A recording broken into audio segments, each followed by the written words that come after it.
देखिए, लोगों के मतों पे ध्यान दोगे तो कभी अपने सपने नहीं जी पाओगे। उनके मतों की फिक्र तो मत करना। पहली चीज, यदि तुम इन चीजों के साथ अपने सपने को सच करना चाहते हो, अवसर सबके सामने बराबर है, कोई भी हो।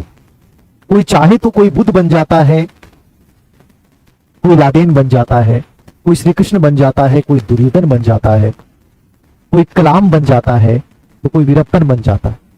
सबके सामने अवसर बराबर है। उस परिस्थिति का बुद्धिमानी से आप प्रयोग करते हैं या मूर्खता के साथ व्यतीत करते हैं, इस पे तुम्हारा जीवन निर्भर करता है। शिकायतें सुनाओगे तो पूरा जीवन कम पड़ जाएगा तुम्हारा कि सर मेरे पास टाइम नहीं मिला, मेरे पास घर का बहुत काम था, सर मुझे अपनी जिंदगी में जॉब के साथ प्रिपरेशन करनी पड़ी। मैं मेरे एक्सपीरियंस के साथ ये बात रखना चाहता हूं कि मेरी गवर्नमेंट जॉब जितनी भी लगी हैं वो सब जॉब के साथ लगी हैं। प्राइवेट जॉब किया उससे मुझे लगा कि नहीं, आपको लाइफ में अपनी प्रायोरिटीज तय करनी पड़ेंगी। यदि आप जॉब के साथ कर रहे हैं या आप घरेलू काम के साथ कर रहे हैं या आपको बहुत सारी चीजें मैनेज करनी पड़ रही हैं, तो आपको प्रायोरिटीज तय करनी पड़ेंगी और आपको अनकॉन्शियस माइंड को वो सिग्नल देने पड़ेंगे जो तुम चाहते हो। अब तुम ये सिग्नल देते हो कि नहीं सर, जॉब के साथ तो कैसे संभव है, गवर्नमेंट जॉब नहीं है, सर घरेलू काम करते रहे क्या संभव, क्यों नहीं संभव है। मैंने 8 घंटे की नौकरी भी की और स्कूल व्याख्याता भी मैं बना, लेकिन मैंने अनकॉन्शियस माइंड को सिग्नल दिया था कि यदि यहां से निकलना है तो चीजों को मैनेज करना पड़ेगा। और टाइम मैनेजमेंट ही आपको दूसरों से अलग बनाता है। पूरी दुनिया वर्क कर रही है, आप उनकी तरह काम करना चाहते हो, उनकी तरह जीना चाहते हो, तो उस भीड़ में चलते रहो। लीक से हटके नहीं करोगे तो मुकाम वो प्राप्त नहीं कर सकते। लोगों की बातें और लोगों के मत ही सही हो जाएंगे, उनको गलत सिद्ध करना है तो लीक से हटके काम करना पड़ेगा। और लीक से हटने के लिए आपको टाइम मैनेजमेंट इंपॉर्टेंट है। अब टाइम मैनेजमेंट ही आपको तय करेगा कि आप नौकरी के साथ कैसी चीजों को मैनेज करते हैं। 24 घंटे होते हैं, वो लड़की हो चाहे लड़का हो, दोनों के पास बराबर है। भर्ती कोई भी आती है उसमें आपको साल से 2 साल 3 साल मिल जाते हैं और सबको बराबर अवसर मिलते हैं। कोई बच्चा कहता है सर कोचिंग करने से फायदा मिलता है, कोई बच्चा कहता है सेल्फ स्टडी से। मैं कहता हूं कि आपके लिए चीज चाहिए वाली है या अनिवार्य, उस पर डिपेंड करेगा। आपके पास अचानक से आपकी तबीयत खराब हो गई और डॉक्टर के पास गए और डॉक्टर ने कहा कि कल से आपको ये चीजें नहीं करनी वरना अपनी जिंदगी खो बैठोगे, वहां अनिवार्यता आ गई और आप 100% उन चीजों को फॉलो करोगे और आप बहुत जल्दी रिकवर हो जाता है। तो बीमारी हार जाती है, तुम जीत जाते हो, क्योंकि वहां अनिवार्यता आ गई, वहां मस्ट आ गया, वहां एक्शन आ गया, वहां अमल करना आ गया, लागू करना आ गया। और नॉर्मली मैं आपको कितने वीडियो में कहता हूं कि भाई आपको ये चीजें मैनेज करनी पड़ेंगी, आपको ये देखना पड़ेगा कि आपके लिए सबसे उपयुक्त क्या है, सबसे इंपॉर्टेंट क्या है, आपको वेस्टेज चीजों को अपनी लाइफ से हटाना पड़ेगा, लेकिन आप नहीं मानेंगे। तो मेरा ये वीडियो उन बच्चों के लिए है जिनको लगता है कि सर हम डॉक्टर के पास आए हैं और ये हमारी अंतिम स्टेज है, या तो हम मर जाएंगे यदि हमने इलाज नहीं की, तो ये दवाई और ये वीडियो काम करेगा। उन बच्चों को ये चीजें फॉलो करनी पड़ेंगी। तो पहली चीज, बहुत इंपॉर्टेंट चीज मैं बता दूं, क्योंकि मैं असिस्टेंट प्रोफेसर नौकरी के साथ बना हूं और कंप्लीट कभी मैंने छुट्टी नहीं ली, लास्ट सिर्फ 1-1.5 महीने छुट्टी ली, लेकिन प्लानिंग मेरा बहुत बढ़िया था। मेरा विश्वास था, मेरे पास कम संसाधन थे, मेरे पास कम दोस्त थे, मैंने बहुत सारी चीजों पे कभी विश्वास नहीं किया। मैंने चुनिंदा शब्द को चुना है। जिंदगी में चुनिंदा के साथ चलो, खास के साथ चलो। लाइफ में कुछ बड़ा बनना है, आप हर चीज को पकड़ने की कोशिश करेंगे तो एक चीज आपकी लाइफ में सबसे बड़ी जो है वो छूट जाएगी, और उस बड़ी को पकड़ना है तो बहुत सारी चीजों को आपको छोड़ना पड़ता है। चुनिंदा चीजों को पकड़ना पड़ता है, खास को पकड़ना पड़ता है, और ये खास होता है जब आपकी प्रायोरिटीज बड़ी बनती हैं। तो प्रायोरिटीज कैसे तय करें, आपको सबसे पहले आपके महत्वपूर्ण की पहचान करनी है। मान लीजिए आपके पास सिचुएशन ये है कि सर मैं जॉब कर रहा हूं, 8 घंटे 10 घंटे मुझे जॉब करना पड़ रहा है, 10 घंटे के बाद आपके पास जो टाइम बचा ना, उस टाइम को आप प्रोडक्टिव बनाइए। एक बच्चा बेरोजगार है और वो जयपुर में पढ़ रहा है, सीकर में पढ़ रहा है, या कहीं भी रास्ता में किसी बाड़मेर में पढ़ रहा है, भरतपुर में पढ़ रहा है, आप देखिएगा कि वो कोचिंग में जब पढ़ने जाता है वो कितना टाइम खराब करता है। हो सकता है टीचर ने 2 घंटे पढ़ाया, उसमें प्रोडक्टिव 30 मिनट पढ़ाया हो, 1.5 घंटा उसका खराब गया। आपको यही पहचान करनी है कि मेरे लिए इस टाइम का सबसे बेस्ट यूज क्या हो सकता है। प्राथमिकता और गौणता, इन दोनों में आपको डिफरेंस समझना पड़ेगा कि आपके लिए प्रायोरिटी क्या है। समझ लो ना, प्रायोरिटी को पहचानना, आप उस बच्चे से, बेरोजगार बच्चा जिसके पास 24 घंटे पूरे हैं, उनसे आप आगे निकल जाओगे। और ये मैंने किया है और मैं आपको भी कहना चाह रहा हूं, ये पहचान करनी पड़ेगी आपको। आप 8 घंटे जॉब किया, आपने फुलफिल किया, पूरे मन से किया, जब घर पे आए ना, आप सिर्फ 6 घंटे निकालिए। मैं ज्यादा समय नहीं मांग रहा आपसे, मैं कह रहा हूं कि आप 6 घंटे निकालिए। आप हाउस वाइफ हैं, आपको घर का पूरा काम करना पड़ रहा है, 6 घंटे निकालिए। आप कंप्लीट बेरोजगार भी हैं, आपके पास पूरा टाइम है, फिर मैं कह रहा हूं केवल मुझे 6 घंटे चाहिए, लेकिन वो 6 घंटे मुझे प्रोडक्टिव चाहिए, वो चुनिंदा चाहिए, वो खास वाले 6 घंटे चाहिए। वो 6 घंटे आप ये देखिए कि मैं सबसे बेस्ट कब दे सकता हूं। अब बेस्ट कब, गुणवत्ता पे ध्यान देना है। नॉर्मल 6 घंटे नहीं चाहिए मुझे, सुस्ताने वाले घंटे नहीं चाहिए मुझे महारत वाले घंटे चाहिए। ये सब 6 घंटे चाहिए मुझे। अब ये मॉर्निंग में आप निकाल सकते हो। मैंने तैयारी की है तो मैंने मॉर्निंग सेशन को चुना है। आप अपने चुनिए कि मेरे लिए रात का टाइम बेस्ट है, मॉर्निंग का बेस्ट टाइम है। तो मैंने 4 से 7 को चुना। ये मेरे लिए 3 बेस्ट प्रोडक्टिव घंटे हैं, गुणवत्ता वाले हैं, मैं इसमें बेस्ट दूंगा। मुझे लगा कि रात को मैं 7 से 10 या 7 से 11 ये मैं प्रोडक्टिव दे सकता हूं, तो मैं इसको दूंगा।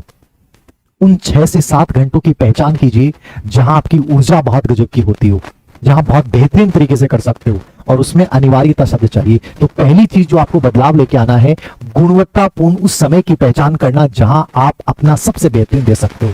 चाहे जॉब कर रहे हो चाहे कैसे भी कर रहे हो, कोई फर्क नहीं पड़ता। ये वीडियो स्पेशली उन बच्चों के लिए है, लेकिन फिर मैं कह रहा हूं कि मुझे वो प्रोडक्टिव चाहिए, और मैं जो टीजीपी प्रोग्राम लॉन्च करूंगा उसमें मैं यही चीज तय करूंगा। नंबर 2, ये 6 घंटे आपने दे दिए, 7 घंटे दे दिए बेस्ट क्वालिटी वाले। नंबर 2 पे मैं चाहता हूं डेडलाइन तय हो। डेडलाइन के बिना कुछ नहीं होता है। मैंने चीजों को हमेशा बांटा है, और मेरे रूम में जब कोई आते थे उस समय लोग हंसते थे मेरे पे, क्योंकि नॉर्मल कमरा था, उस कमरे की दीवार पे रफ कागज लेके और उस पे मैं पेन से निशान बना के यूं ऐसे बनाता था। मैं अमल करना मेरी खासियत थी। वो टाइम टेबल मुझे याद दिलाता था, और वो पहले दिन तय हो जाता था कि कल मेरे को 2 घंटे इस टॉपिक पढ़ना है, 1 घंटे ये टॉपिक पढ़ना है, 1 घंटे टॉपिक पढ़ना है। वो डेडलाइन तय हो जाएगी तो आपका समय प्रोडक्टिव बन जाएगा, और तुम्हें हर दिन अपने मन में ये आदत, ये संस्कार बना लेना है कि डेडलाइन मुझे तय करनी है। कोई फर्क नहीं पड़ता कि विज्ञापन आया कि नहीं आया, लेकिन डेडलाइन तुम्हारे हर दिन की होनी चाहिए, मूल्यांकन तुम्हारा हर दिन का होना चाहिए। तो दूसरी चीज जो तुम्हें करनी है टाइम मैनेजमेंट में, वो डेडलाइन तय करनी। और इस वीडियो को सुन के यूं मत निकालिएगा ये डेडलाइन कल तय हो जानी चाहिए कि सर मुझे 1 महीने में इतनी चीजें करनी है, सप्ताह में बांट लें, 15 दिन में बांट लें, महीने में बांट लें, बट डेडलाइन 100% तय करके चलें कि 1 महीने में मुझे ये लक्ष्य प्राप्त करने हैं, मतलब करने हैं। कोई भी कंपनी देख लीजिए, कोई बिजनेसमैन देख लीजिए, ये सब लोग इस प्रकार वर्क करते हैं, तब जाके कंपनी बड़े से बड़े लक्ष्यों को प्राप्त करती है। अपनी तरह थोड़ी होती है कि अपने सोच लिया, सुन लिया, सर कर डालेंगे, ऐसा नहीं जीता जाता। जीतने के लिए आपको अमल करना पड़ेगा, डेडलाइन तय करनी पड़ेगी, तो समय सीमा तय करें। नंबर 2, टुकड़ों में बांट के करें। बड़ी चीजें साथ मत तय करना। आज का वीडियो देखा तुमने कह दिया सर मैं कर लूंगी, मैं अगली साल आपसे पेन लेने आऊंगी, नहीं लिया जाएगा पेन ऐसे। टुकड़ों में बांटे हर चीज को। जब तक टुकड़ों में नहीं बांटोगे तब तक बड़ा नहीं कर पाओगे। पूर्ण से अंश की ओर नहीं, अंश से संपूर्ण की ओर जाना है, ये याद रखें आप। डिस्टार्ट बाद आपको फॉलो करना है, अंश से पूर्ण की ओर जाना है आपको। तो पार्टियां चीजों शुरू करो, कॉन्फिडेंस आएगा वहां से। एक छोटा सा टुकड़ा तुमने ले लिया कि सर मुझे अधिगम की विशेषताएं तैयार करनी है आज, वो जैसे पढ़ लोगे कॉन्फिडेंस आ जाएगा। राजस्थान चित्रकला पढ़नी है मुझे, राजस्थान के आज खनिज मुझे पढ़ने हैं, टुकड़ों में पढ़िए, कॉन्फिडेंस आएगा। और साथ में PYQ हल कीजिए, वो जो भी 6 या 7 घंटे में आप कर रहे हो। नंबर 3, 4 नंबर पे चीजों को लिखना सीखिए। जैसे मैंने कहा कि ये मैं चार्ट डेली बनाता था, लिखिए जरूर। लिखोगे उससे वो अनकॉन्शियस माइंड में जाएगा, लिखने मात्र से, आपके पेन चलने मात्र से। तो वो चीजें जो टारगेट है कि उनको लिखिए। ऑन एयरप्लेन मोड, ये आपका व्यवहार बन जाना चाहिए। जब काम कर रहे हो, वर्क कर रहे हो, पढ़ रहे हो, तो फोन आपका एयरप्लेन मोड। मेरा आज फोन 24 घंटे ऑन रहता होगा, रात को खैर भी नहीं रहता, 10 बजे बाद एयरप्लेन मोड पे लगभग हो जाता है। मैं जब कॉलेज लेक्चर की प्रिपरेशन कर रहा था, स्कूल लेक्चर की कर रहा था, मेरा फोन मैक्सिमम एयरप्लेन मोड पे रहता था। ये आपकी हैबिट बन जानी चाहिए। तुम जब नौकरी करके आए, घर पे बैठे हो, कोई दिक्कत ही नहीं है, एयरप्लेन मोड पे रखिए ना। उस फोन में आपको बार बार नोटिफाई करने की जरूरत कहाँ है? वहां तुम्हें मैसेज चेक करने की जरूरत है, कहाँ तुम्हें चैट चेक करने की जरूरत है? देखो, त्याग करना पड़ेगा, बड़ा बनना है, छोटी चीजों को छोड़ना पड़ेगा। मुझे याद है जब हम छोटे थे तो ये बकरी के बच्चे होते हैं खरीदने के लिए कसाई आता था, और हमें बड़ा लालच होता था कि कसाई से जो है वो 10 रुपए 20 रुपए हम सींग के लेंगे, सिंगड़ी क्या ऐसे बोलते थे, और हम उसके चक्कर में 2-2.5 घंटे उसके पीछे पीछे घूमते थे। बड़ा अफसोस होता है, याद आता है कि देखो कितनी छोटी छोटी चीजों के पीछे हमने कितना समय बर्बाद किया है। आप आज भी वही कर रहे हो। कोई कोचिंग वाला बोलता है कि हमारा सेमिनार है, किताब निःशुल्क दी जाएगी, और तुम मुंह लटका के पहुंच जाते हो, मतलब आज भी तुम उस सिंगड़ी के चक्कर में हो। तुम्हें कहा जाता है कि आज के सेशन के बाद जो लास्ट के 3 प्रश्न होंगे, यदि उसका जवाब दे दिया जाएगा तो उस बच्चे को पुरस्कार दिया जाएगा, और तुम उस पूरे वीडियो में पूरा टाइम खराब कर देते हो। मैं चाहता हूं जिंदगी में छोटे प्रलोभन हटा दे लाइफ से।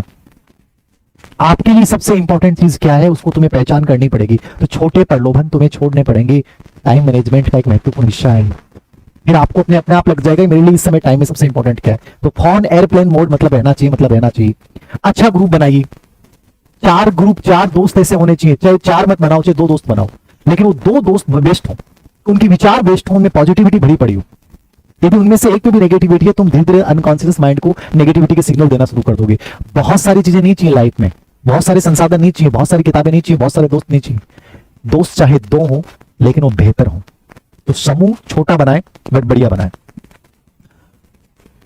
आत्मानुशासन, आत्मानुशासन का मतलब सिर्फ डिसिप्लिन आपकी लाइफ में होना चाहिए। यदि काम के साथ आप नौकरी प्राप्त करना चाहते हैं, जो चीज तुमने तय की है वो एक दिन की नहीं होनी चाहिए, वो हर दिन का संस्कार बनना चाहिए। कंटिन्यूअस, जो धीरू भाई अंबानी के लाइफ का सबसे मूल मंत्र था, निरंतरता आपके जीवन का हिस्सा होनी चाहिए। बहुत सारे काम जो आपकी लाइफ में इतने महत्वपूर्ण नहीं है, एक तकनीक मैंने बताई थी, आप उसको भी फॉलो कीजिएगा, दोबारा से कीजिएगा, ये बहुत जरूरी है लाइफ में कि हमारी लाइफ में सबसे इंपॉर्टेंट क्या है। एबीसीडी तकनीक मैंने बताई थी आप लोगों को। इसको उन बच्चों के लिए जिनके पास टाइम की बहुत शॉर्टेज है उनको फॉलो करना चाहिए। ए वो वर्क है जो आपके लिए सबसे इंपॉर्टेंट है, आपको ही करना है। जैसे पढ़ना है तो आपको ही पढ़ना है। बी वर्क वो हो सकता है जो आपको करना चाहिए लेकिन बहुत जरूरी नहीं है। सी वर्क वो है जो आप दूसरे को दे सकते हो। डी वर्क आपको 100% दूसरे को देना चाहिए। और ई वर्क जो आपको करना ही नहीं चाहिए। समझ रहे हैं आप?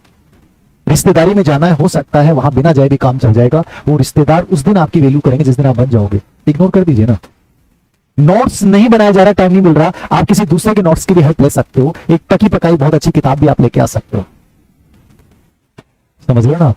स्टेटस लगाना तुम्हारे लिए बहुत जरूरी नहीं है। सी ऑप्शन बिना लगाए भी काम चल जाएगा। जिस दिन तुम्हारा स्टेटस बनेगा उस दिन लोग तुम्हारी फोटो लगाएंगे और बधाई देंगे।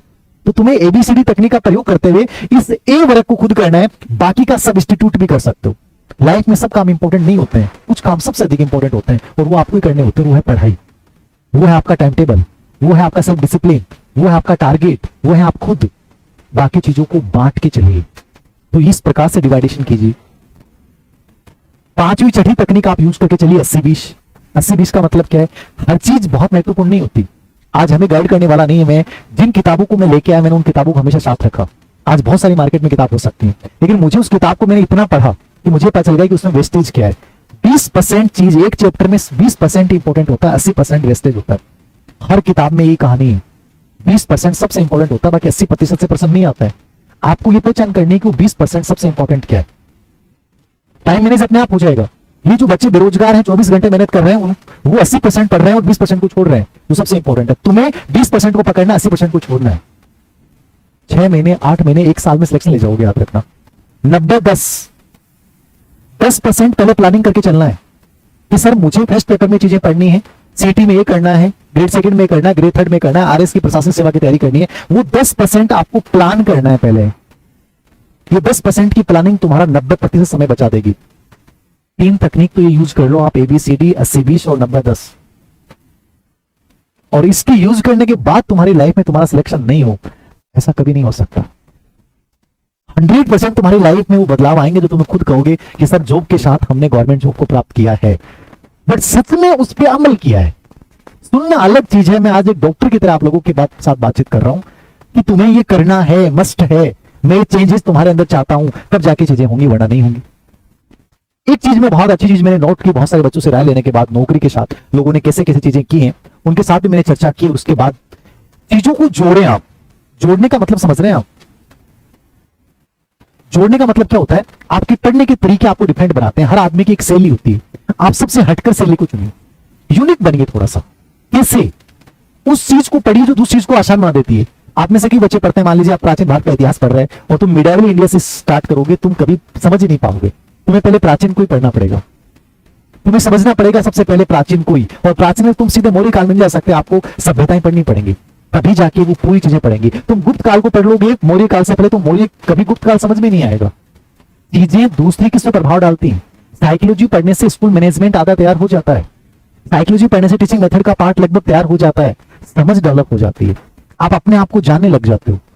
तो चीजें जो एक चीज के पढ़ने से दूसरी चीज प्रभावित होती है, उस चीज को कवर कीजिए। समझ रहे हो ना आप? मैं जो कहना चाह रहा हूं उस चीज को समझिए। आप पहले से करंट की स्टार्ट कर रहे हैं, करंट लास्ट की चीज है। वो पहले जो चीजें आप पढ़ोगे ना, उनसे करंट तैयार हो जाएगा, तुम्हारा समझ बन जाएगी। तो चीजों को जोड़िए। जिस कार्य का प्रभाव किस कार्य पे ज्यादा पहले पड़ेगा, पहले उस चीज को चुनिए, फिर दूसरा करिए। तो ये मैं पढ़ने के तरीके बता रहा हूं कि अपने विषय का जब विभाजन करें, जब आपके फर्स्ट पेपर में आप देखिए कि सबसे इंपॉर्टेंट पार्ट कौन सा है, उसको पढ़ने से मेरा दूसरा पार्ट अपने आप तैयार हो जाएगा। और अमूमन आप गलती क्या करते हैं, आप ऐसी चीज पे ध्यान केंद्रित कर जाते हैं, बाद में आपको लगता है यार ये तो मैं उस चीज को पढ़ता तो ज्यादा अच्छा समझ में आता, मैंने कितना टाइम खराब कर दिया। ये चीजें आपको पहले से ही करनी पड़ेंगी। तुम मूर्खताएं करोगे तो समय मिलेगा ही नहीं तुम्हारे पास। गलतियां हमें करनी नहीं है, दूसरों की गलतियों से सीखना है। तो चीजों को जोड़ना सीखें, बहुत इंपॉर्टेंट चीज मैं बता रहा हूं, इसको आप जरूर फॉलो कीजिएगा। और एक चीज और मैं जो मैंने नोट की है, जैसे मान लीजिए आप सोशल मीडिया का यूज कर रहे हैं, टेक्नोलॉजी एक साधन है, मित्र की तरह यूज कीजिए इसको, इसके गुलाम मत बनिए। अब आप जहां नौकरी कर रहे हैं, आप मान लीजिए बहुत टाइम मैनेज नहीं कर पा रहे हैं, बहुत सारी चीजें हैं, तो आपको देखना पड़ेगा कि व्हाट्सएप पे एक तो आप टाइप कर रहे हैं, कहां जरूरत है भाई टाइप करने की, आप ऑडियो मैसेज भेजिए। आपको बात करनी है तो टाइप मत कीजिए, आप कॉल पे बात कीजिए। हमेशा इस चीज को प्रायोरिटी दीजिए कि मुझे चैट का कम से कम इस्तेमाल करना है, मुझे फोन पे डायरेक्ट बात करनी है, मुझे ऑडियो मैसेज भेज देना अगले को, अगला समझ जाएगा। अब आप अमूमन बहुत सारा क्वालिटी वाला टाइम तो आप टाइप करने में, हिंदी में वर्ड नहीं, इंग्लिश में नहीं है, तो क्या बाहर में जाए कोई फर्क नहीं पड़ता इस बात से। फर्क इस बात से पड़ता है कि आप अपनी बात को सही तरीके से अगले तक पहुंचा पाए कि नहीं पहुंच पाए, कितने कम समय में पहुंचा पाए। पूरे दिन इस मोबाइल से चिपके रहना, अनावश्यक मैसेज पर अपना टाइम खराब करना, ये मूर्खता की निशानी है और कुछ नहीं है। वैल्यू वही बनती है जहां आप अपने आप को प्रूव कर देते हो। तो ये चीजें आपको तय करनी पड़ेंगी। ये टेक्नोलॉजी का इस्तेमाल बहुत बुद्धिमानी के साथ आपको करना पड़ेगा। तो ये जो चीजें मैंने बोली है ना, इनको फॉलो करके देखिए, कि उसके बाद परिणाम नहीं आते तो मेरे से बात कीजिए, 100% परिणाम आएंगे। अंतिम चीज जो मैं आप लोगों को बात करना चाहूंगा और बताना चाहूंगा, जब आप सिलेबस को पढ़ रहे होते हैं, सिलेबस के साथ आप ये चीजें तय करें कि मुझे इस पार्ट के लिए बुक पढ़नी है, उस बुक को चेंज मत कीजिए, उस पर विश्वास रखिए कि बुक बहुत बेहतरीन है और इन सब पे मुझे विश्वास है। फिर उसके केवल PYQ आपको हल करना है। फिर तीसरा, मेटेरियल आपको लेना ही नहीं है। जितने कम संसाधन होंगे, सिलेक्शन की संभावनाएं उतनी बढ़ जाएंगी। जितने कम आपके दोस्त होंगे, आपके लाइफ में आगे बढ़ने की संभावनाएं उतनी बढ़ जाएंगी। जितनी कम आपकी रिश्तेदारियां होंगी, आपकी जिंदगी में आगे बढ़ने की संभावनाएं बढ़ जाएंगी। क्योंकि आदमी जब सक्सेसफुल बनता है तो दोस्त बहुत सारे मिल जाएंगे, रिश्तेदारियां लोग अपने आप निकाल लेंगे, ठीक है, संसाधन आपके अपने आप आ जाएंगे। तो जहां आप अपने जीवन का जब ये फेज से आप गुजर रहे हो ना, बेरोजगारी के दौर से, तब इन तीनों चीजों में सीमितता रखिए, लिमिटेशन रखिए, ये बहुत जरूरी है। तो किताबें बहुत कम, एक PYQ, टेबल पे स्टडी रूम में वही चीजें जो आपके लिए इंपॉर्टेंट हैं। आपको लाइब्रेरी में बैठ के पढ़ना अच्छा लगता है, रूम में बैठ के पढ़ना अच्छा, जहां अच्छा लगता है वही चीज चुने। दूसरे कोचिंग कर रहे हैं कि वो कर रहे हैं, उससे फर्क नहीं पड़ता। सोशल मीडिया पे केवल उन लोगों को फॉलो करो जहां से आपको पॉजिटिविटी मिलती है, या आपको लगता है बहुत वांछित बातें कर रहे हैं, बाकी चीजों से अपने आप को हटा लीजिए। अनावश्यक ग्रुप में छोटा लालच देखना कि हमारे यहाँ फ्री टेस्ट सीरीज टेलीग्राम पे की जाएगी, इसको ज्वाइन कीजिए, ये सबसे अधिक मूर्ख बच्चे होता है।